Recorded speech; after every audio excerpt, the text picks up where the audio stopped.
최고의 거물급 무기 로비스트 한 6조 7천억 정도를 벌었다고 해요. 와. 이 사람보다 한 수위의 인물이 있어요. 당시에 러시아와 튀르키예가 적국이었어요. 네. 그런데 먼저 튀르키예에게 잠수함 2대를 먼저 팔아놓고 러시아로 날아가서 2배의 잠수함 4대를 판 거예요. 그래도 상도덕이라는 게 있지. 군사와 과학이 만난 운명의 신과 전쟁사 속에서 미래 국방의 시그널을 찾는 밀리터리 S. 교수님, 저 정말 오늘을 손꼽아 기다렸습니다. 오늘의 주제가 무기 중개사, 그러니까 무기 로비스트에 대한 얘기잖아요. 정말 이야기를 많이 들었는데 그 실체를 정말 궁금해하는 사람들이 많거든요. 맞아요. 거의 다 베일에 쌓여 있죠. 네. 아주 가끔 언론 매체에 등장하는 경우들이 있기는 해요.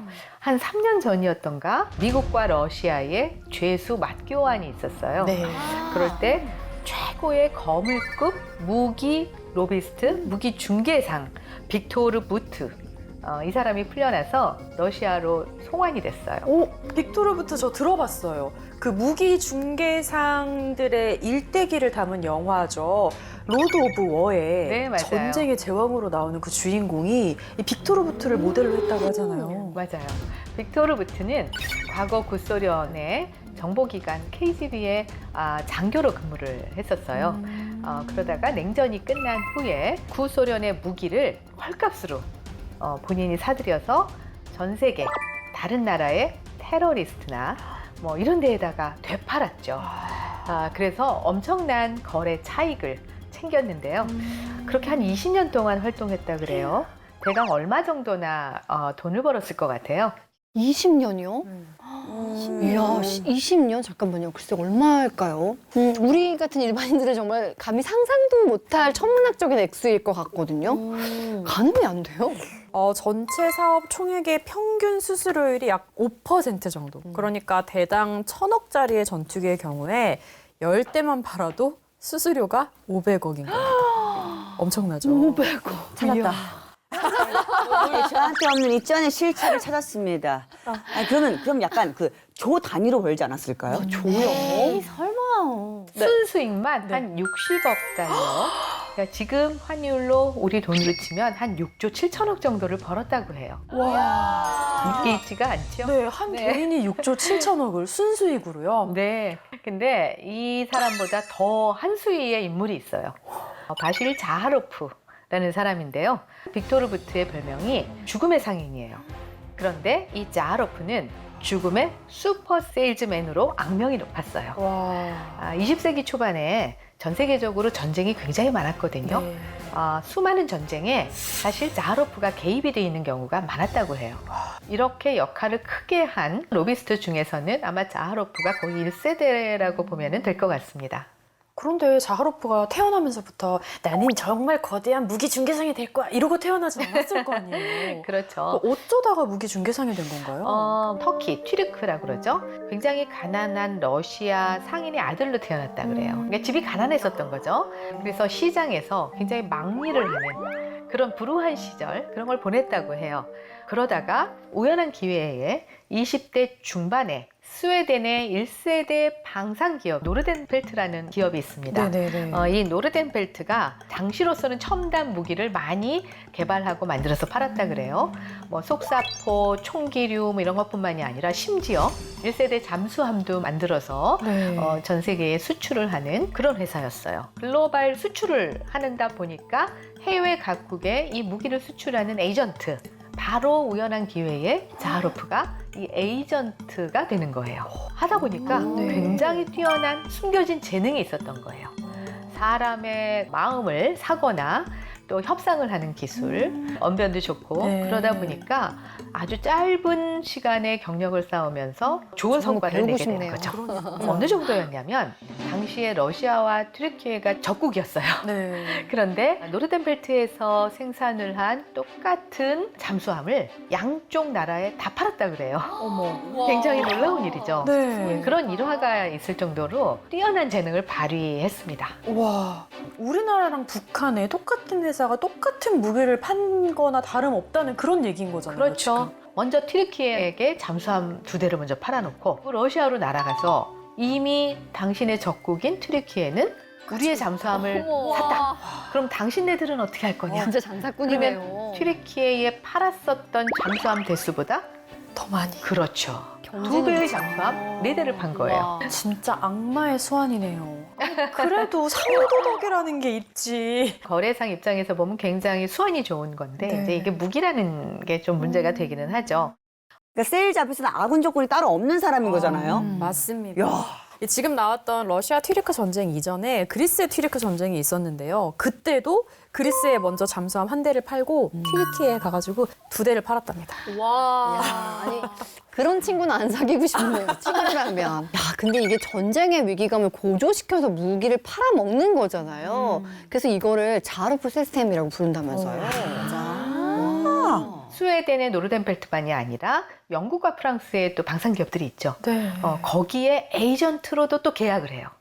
그러다 보니까 지역을 안 가리고 뭐 러시아뿐만이 아니라 일본에게까지 네. 배 또 이런 것들을 막 팔아요. 그래서 무기 공급을 통해서 전 세계를 무대로 활동을 하면서 거의 로비스트의 전설이 된 거죠. 아니 이쯤 되면 궁금한 게 대체 어떻게 로비를 했길래 전 세계에 무기를 팔 수 있는 무기 중개상이 된 거죠? 워낙 뛰어난 사람이었던 것 같아요. 이런 분야에 있어서는 14개 나라의 언어를 구사했다 그래요. 상대 나라의 문화, 정치, 군사적 상황, 뭐 경제 이런 데까지도 상당히 많은 상식과 지식을 습득해서 네. 그 사람들을 상대했던 거예요. 그러니까 영업 비즈니스에 있어서는 뛰어난 사람이었다라고 볼 수가 있겠죠. 또 상당히 인물이 좋았던 걸로도 알려져 있어요. 얼굴까지 사술, 잘생겼어요.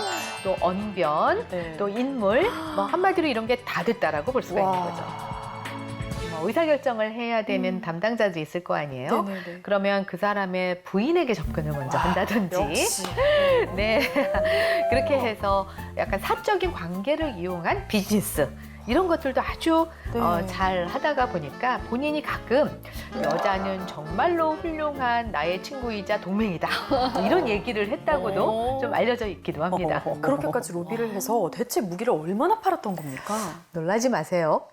1차 세계대전 중에 자하로프가 거래를 해서 판 무기의 숫자가 전함 4척, 순양함 5척, 잠수함 54척, 그리고 항공기 5,500대, 대포 2,300여 문, 그리고 기관총 10만여 정.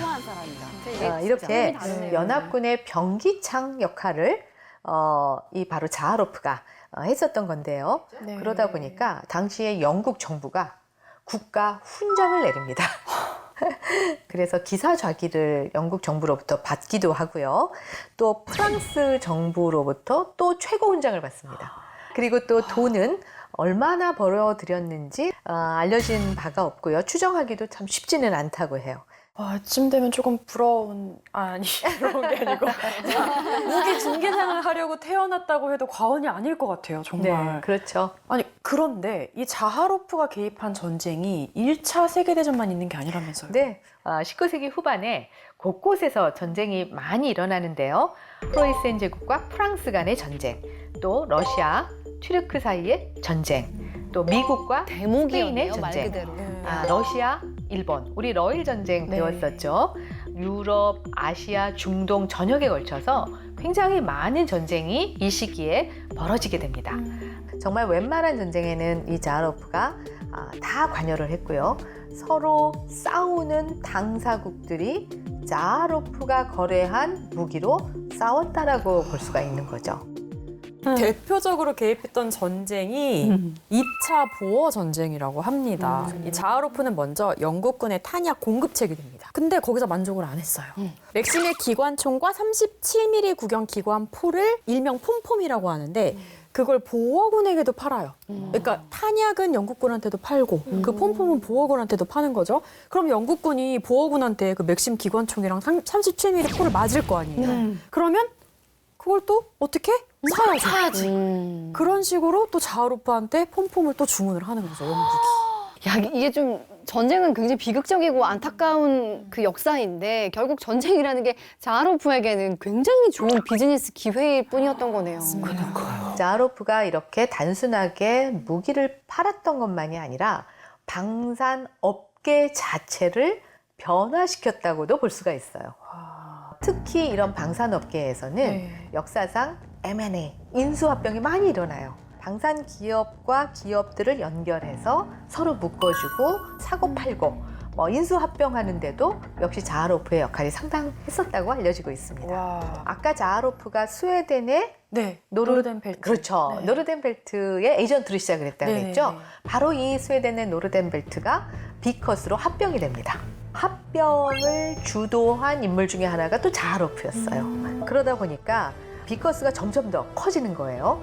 그래서 영국에서 가장 큰 방산 기업이 됐는데요. 근데 영국에 750만 파운드의 해외 수출액이 있었는데 그 중에 비커스가 담당한 무기 수출이 약 5분의 1에 달했다고 해요. 와, 진짜 엄청나네요. 네, 국가 전체 수출액의 20% 정도를 방산 수출이 담당, 특히 비커스라는 회사가 담당을 했다라는 얘기가 되겠죠.